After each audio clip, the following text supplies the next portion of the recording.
Everyone, good evening. কাল ছিল 26শে জানুয়ারি। তো প্রজাতন্ত্র দিবস যেমন ছিল সেরকম ছিল কাল আমার বাবার বার্থডে। তো তার জন্য দেখো রাত 8টার সময় আমরা বেরিয়ে পড়লাম। তোমাদের দাদা ভাইয়ের পড়ানো ছিল।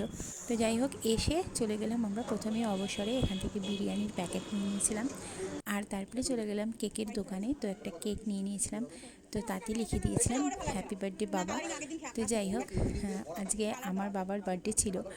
তো একটু সারপ্রাইজ দেওয়ার জন্য, বাবাকে আনন্দ দেওয়ার জন্য তোমাদের দাদাভাই, আমি আর তোজো তিনজনেই চলে গিয়েছিলাম। তো একদমই জানে না আমাদের বাড়ি কারোর কেউই। তো বাবা সবে শুনেছিলাম ফোন করে দোকানের থেকে বাড়ি এসছে।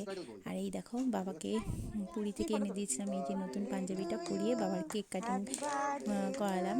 বাবা তো খুব খুশি হয়েছিল। আর এই দেখো, আমরা সবাই হ্যাপি বার্থডে উইশ করে বাবার কেকটা কাটিং করলাম। বাবা একদমই জানতো না, শুধু বাবা না, মা ভাই বোন কেউই জানতো না যে আমরা যাবোই রাত্রে। তো খুব ভালো এইটুকু সময় মজা করেছি, বাবাকে আনন্দ দিয়েছি, সবাইকে আনন্দ দিয়েছি।